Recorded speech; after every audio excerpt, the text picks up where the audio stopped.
Hello बच्चों, let's read this question. The question says, consider a convex surface separating two media of refractive indices n1 and n2 respectively. n2 is greater than n1. Which of these is a correct diagram? तो हमें चार diagram show किए गए हैं।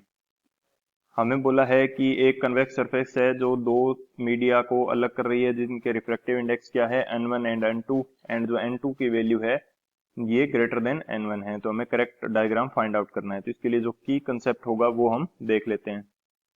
बात करें यदि की कंसेप्ट की कंसेप्ट, तो इस क्वेश्चन के लिए जो हमारा की कंसेप्ट हो जाएगा ये क्या होगा, ये हमारे पास होगा refraction through spherical surface. Refraction through spherical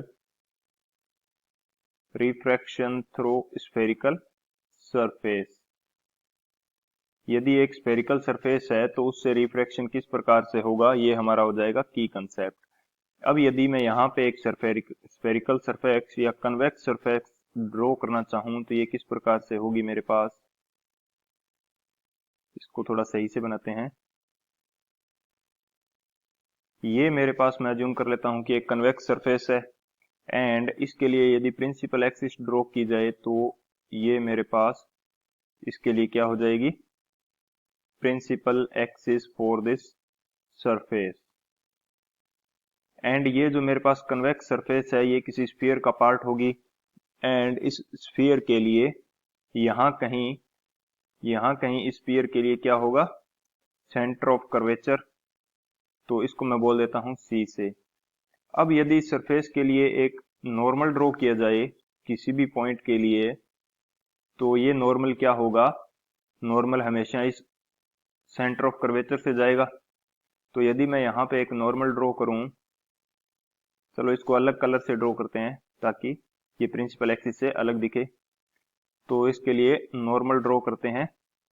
normal क्या होगा, कुछ इस तरह से, एंड ये जाएगा सेंटर ऑफ कर्वेचर से। इसको मैं बोल देता हूं एन, यानी कि ये क्या है, नॉर्मल। तो अब इसके ऊपर एक कंडीशन और देखते हैं कि यहाँ जो रिफ्रैक्टिव इंडेक्स है ये है मेरे पास n1, एंड यहाँ जो रिफ्रैक्टिव इंडेक्स है ये मेरे पास क्या है, n2, एंड n2 की जो वैल्यू है ये ग्रेटर देन क्या है, n1। रिफ्रैक्टिव इंडेक्स n2 की वैल्यू क्या है, ग्रेटर देन n1।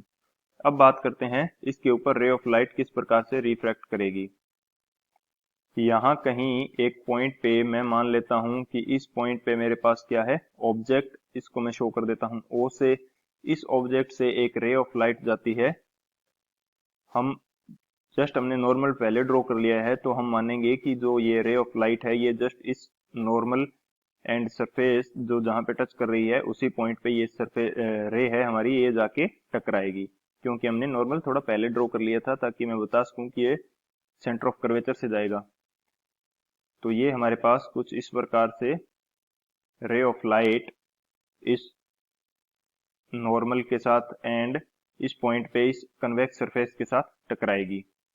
तो ये रे ऑफ लाइट एक रेयर मीडियम से डेंसर मीडियम की तरफ जाएगी। तो इस कन्वेक्स सरफेस से टकराने के बाद में अब यहाँ पे क्या होगा, रिफ्रैक्शन। तो रिफ्रैक्शन के कारण ये इस नॉर्मल की तरफ कुछ बेंड कर जाएगी। ये रे ऑफ लाइट नॉर्मल की तरफ बेंड करेगी एंड रिफ्रैक्टेड लाइट कुछ इस तरह से हो जाएगी, कुछ यहाँ। ये हमारे पास क्या हो जाएगा, इसके लिए एंगल ऑफ इंसिडेंस, एंड ये जो एंगल होगा ये मेरे पास क्या हो जाएगा, एंगल ऑफ रिफ्रैक्शन। इसको आर से शो करेंगे। तो ये मेरे पास हो जाती है पूरी कंडीशन रिफ्रैक्शन एक स्फेरिकल सरफेस से जब n2 की वैल्यू n1 से ज्यादा है। तो अब बात करें कि सॉल्यूशन हमारा क्या हो जाएगा, कौन सा ऑप्शन हमारा करेक्ट हो जाएगा। तो डायग्राम की यदि बात की जाए तो जो डायग्राम डी है ये हमारे पास करेक्ट शो कर किया जा रहा है। क्यों, क्योंकि जैसा हमने कंसेप्ट के अंदर देखा सेम वैसा डायग्राम है। ऑप्शन फर्स्ट की बात करें तो n2 की यदि वैल्यू ज्यादा है तो ये रे ऑफ लाइट नॉर्मल की तरफ बेंड करनी चाहिए थी, लेकिन इसके अंदर दूर बेंड कर रही है, तो ये हमारा गलत हो जाएगा।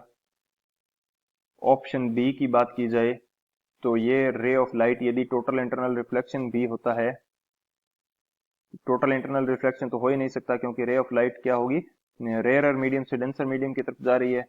एंड रिफ्लेक्शन भी यदि होता है तो ये रे ऑफ लाइट किससे, नॉर्मल से पास नहीं कर सकती, तो ये भी हमारा गलत हो गया। एंड ऑप्शन सी की यदि बात की जाए तो ये रे ऑफ लाइट वापस बेंड करके इस डायरेक्शन के अंदर नहीं आएगी, ये हमेशा क्या होगी, दूसरी डायरेक्शन के अंदर मुड़ेगी। इस ये कंडीशन हमेशा तीसरे जो डायग्राम के अंदर शो की गई है, ये कंडीशन कब होगी, जब टोटल इंटरनल रिफ्लेक्शन होता है। लेकिन यहाँ पे टोटल इंटरनल रिफ्लेक्शन नहीं हो सकता, तो ये भी मेरा क्या हो जाएगा, गलत। एंड ऑप्शन डी हमारा क्या हो जाएगा, करेक्ट। तो यदि बात करें सॉल्यूशन की, तो यदि मैं सॉल्यूशन में लिखना चाहूं तो मेरे पास करेक्ट ऑप्शन क्या हो जाएगा, करेक्ट ऑप्शन, करेक्ट ऑप्शन ये मेरे पास क्या हो जाएगा, जो ऑप्शन डी है मेरा, ये क्या है, करेक्ट है। So option D is the final answer. I hope you understood it well. Best of luck. Thank you.